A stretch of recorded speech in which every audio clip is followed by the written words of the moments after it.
one of my mentors says something that I really, really like. There's three pieces: self-motivation, and that's going to be in the person. They got to be self-motivated to go after what they want to go after. Prioritization, figure out what's most important and what's least important. And then mentorship, have an idea like a guide, and figure out who can support you and who you trust. Figure out who you Mm. trust and trust yourself too. Like if something is like, nah, this doesn't feel right or this doesn't feel comfortable, listen to yourself.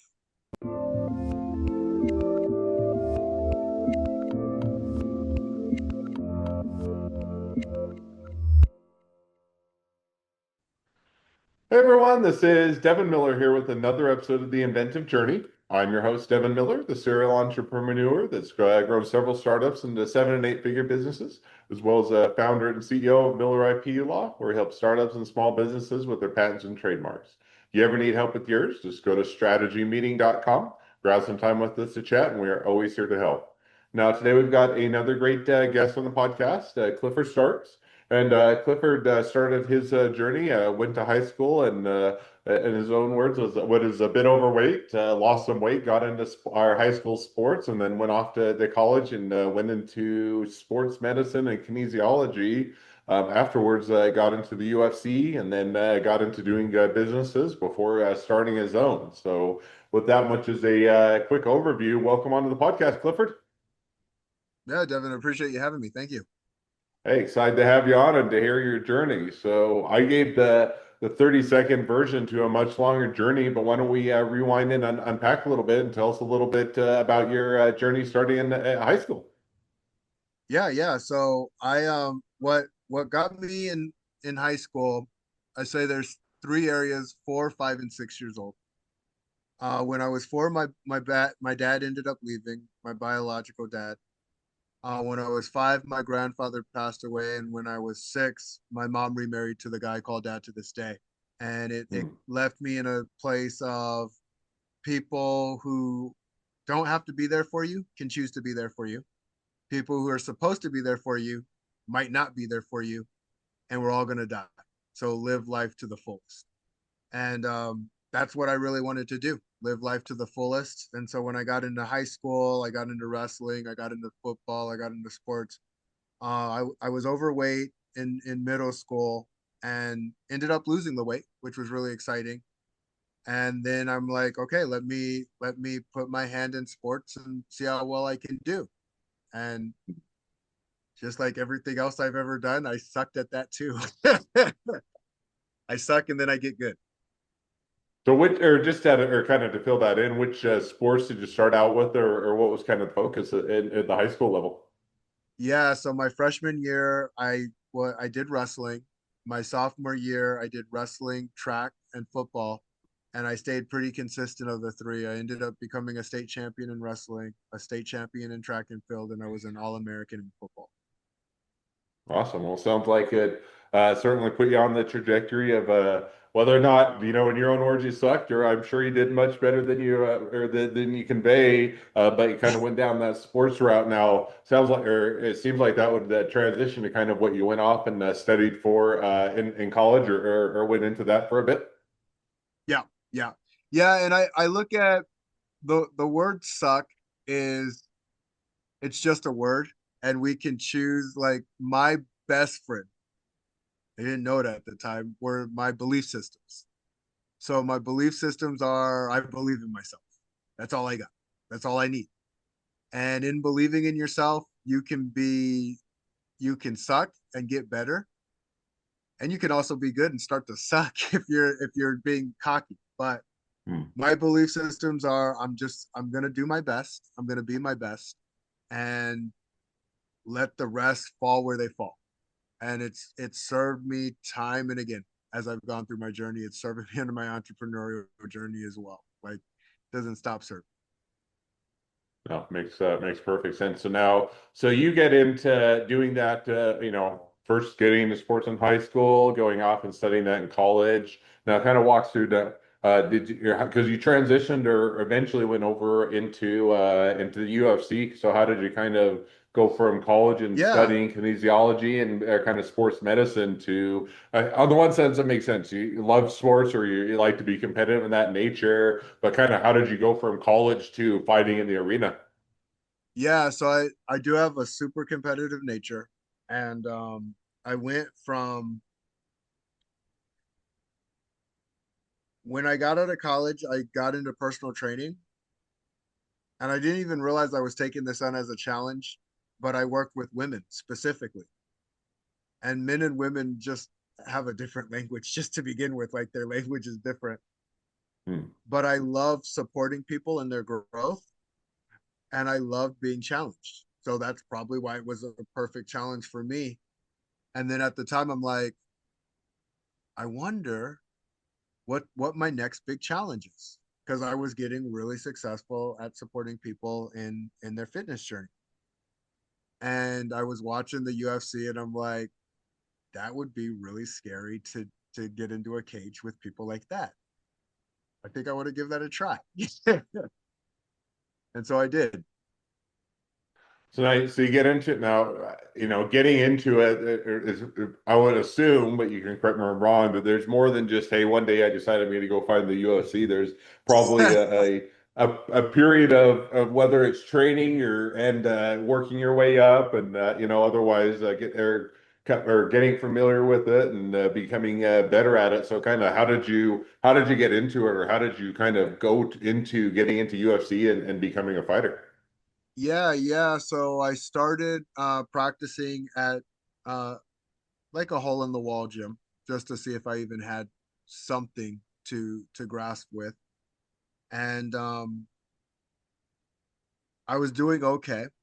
Uh Went with an amateur fighter and did okay with the amateur fighter. Me and him had only been training for about a month. And then I ended up going with a guy who had been an amateur for like a year, and then I didn't do so well. Like it was a lot of me hitting air and him hitting me in my body and my face repeatedly. And I didn't know that the gap could be so big. Like I was just like, wow, like this is not good. But I ended up having a coach who saw me fighting, and he goes, man, you got some real potential and guts because you kept coming forward no matter what. He's like, we got to teach you how to block and defend yourself. So I'm really glad that he taught me that, because um yeah, a human being can't get punched that much in the face repeatedly and live to tell the tale. And Fair enough. after that, I did my first three amateur fights, and then I had a pro fight, my first pro fight. And after my first pro fight, I ended up winning that. And I that's when I told my coach, like, I want to be in the UFC in less than a year. I want to do this. I want to put this together. Then he told me how impossible that was and how there was no way that was going to happen. Hmm. And you touched on it when you or with the how long did you do the UFC or how long did you do the fighting as you got that coach kind of iterated, progressed, Yeah. kind of So over that what period of was time? 2009. I got in the UFC, and then from 2009 to 2011, I was in the UFC. Um, Hmm. Outside of 2011, from 2011 to 2017, I fought in some of the biggest organizations like Bellator, World. It was called World Series of Fighting at the time, and high level regional circuits as well. Gotcha. So you did that, you got there, continued to do the circuits. Now, at some point, as you're doing UFC, it started to also, I think, shift over or transition over into doing business. And that was, I don't know if that was, and certainly welcome me to fill Yeah, it in, whether it was, hey, yeah. I'm So getting worn around, out, or I can see that there might, this isn't a long-term trajectory, or I've reached the pinnacle of what I can do, or I wanted shifting interest, but kind of walk us through kind of from USC to getting into business. yeah. So I was fighting my way back towards the UFC, and I was having a good run as I was going through it. But I had my kid, and when I had my kid, I didn't know I was dead at the time. My mind and my heart knew I was dead at the time, but I tried one more fight, and I was just there was something off about me. It just wasn't the same. And I got inside the cage. They closed the cage door, And that's when I realized, like, oh crap, I don't want to be in here because I got a kid that I got to take care of tomorrow, and the risk reward just isn't worth it. Hmm. So I got out of that fight safely, no injuries or anything like that, and almost won, surprisingly, almost knocked him out. But it didn't go my way. And when I got out of the UFC, I said to myself, I want to take a crack at this business stuff. I want to take a crack at being an entrepreneur.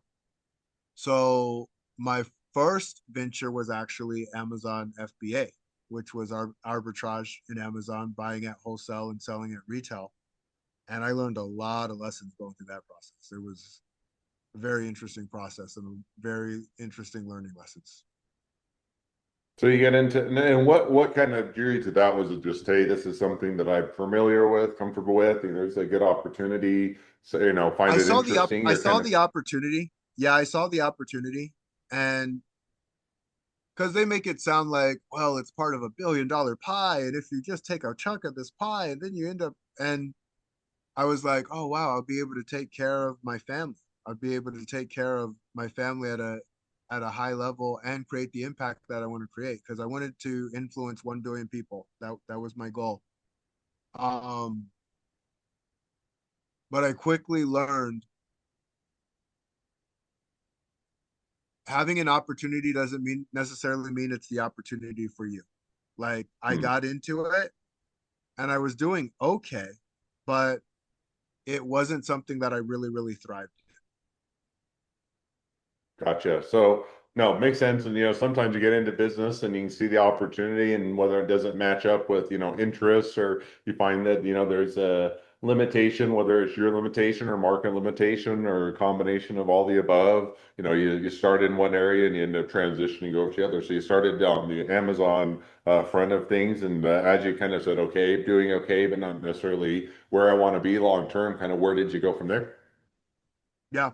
So um a lot of people were calling me coach as I was going through the process. And since everyone kept calling me coach, I'm like, well, I probably should get certified in this because a lot of people are calling me this thing.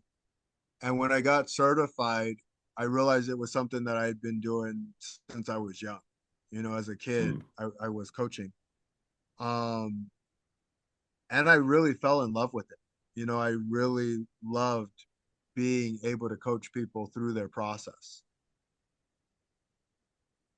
So you go down and say, okay, found that coaching one people naturally, it almost sounds like gravitate towards, relying on you or looking to you for that coaching and for that or for that instruction. So as you said, okay, that might be something that more lines up with your background, history, interest, and what you're maybe good at. So where did you kind of, or how did you kind of go about turning that into a business? Yeah, so I turned it into a business through um I've been around a bunch of business people as I've gone through the journey and just gaining more and more clarity. But I will give a lot of credit to his name's Jeff Fagan. Got a lot of love for him. And he was connected to T. Harv Eker. And T. Harv Eker talks about how a lot of coaches end up not doing so well on their journey. And he goes, a lot of coaches don't do well because they're missing two components, which is the marketing and the sales component. They don't know how to do either of those.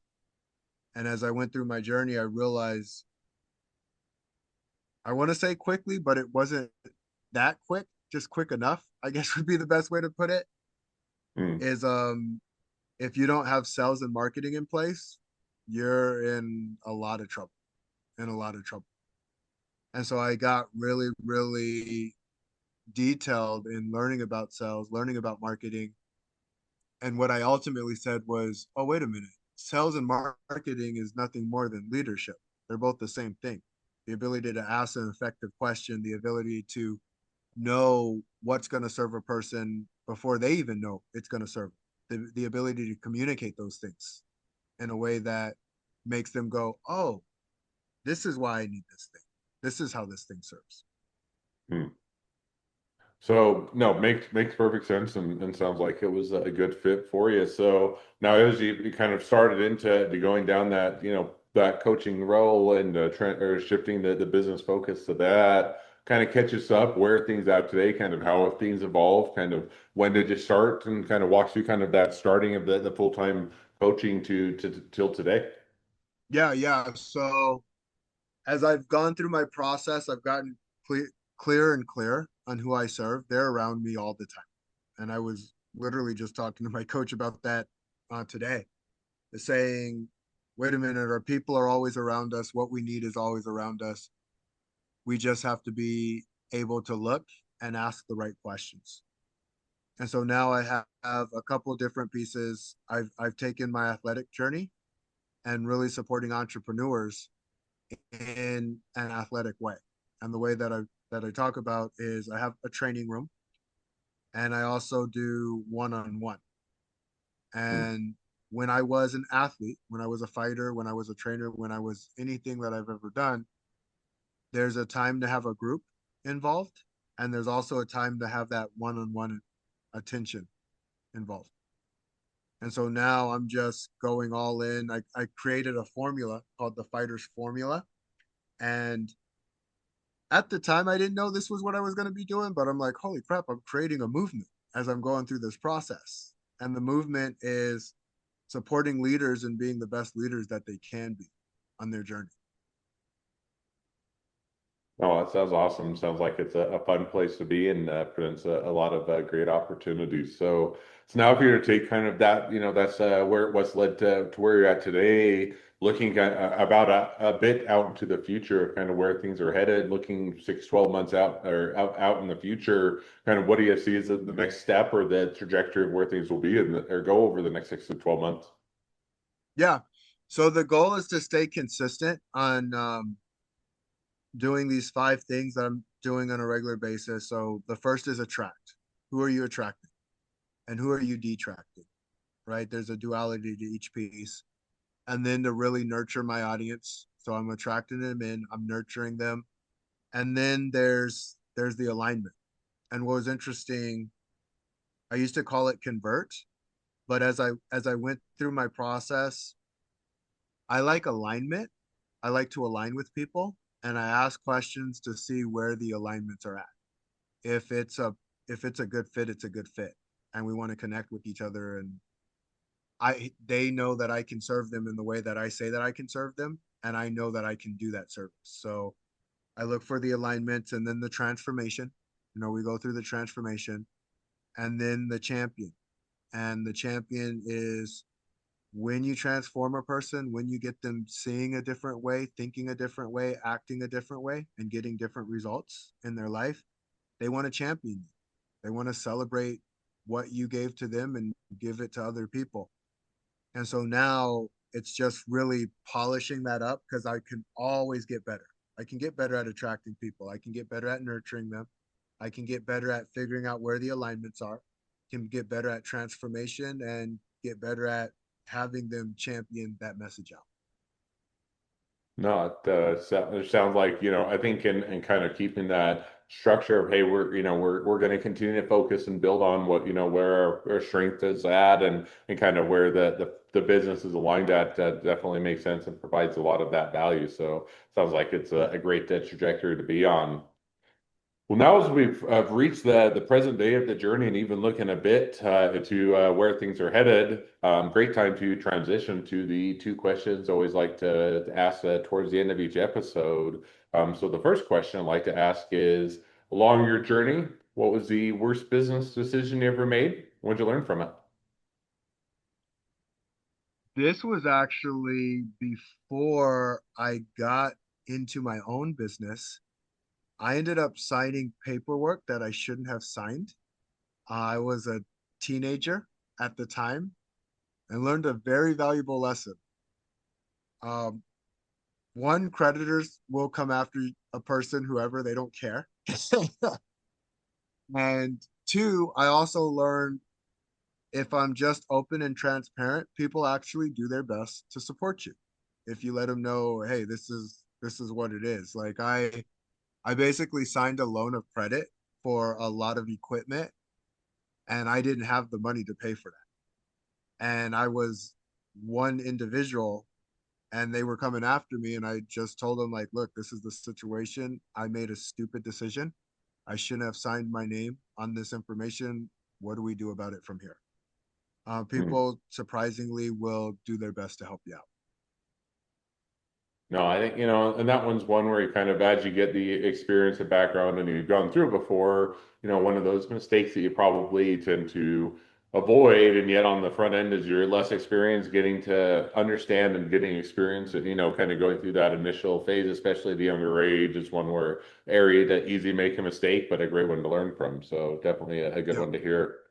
Second question now that I'd like to ask is, so now if you're talking to somebody that's just getting into a startup or a small business, what's the one rule of thumb you'd recommend?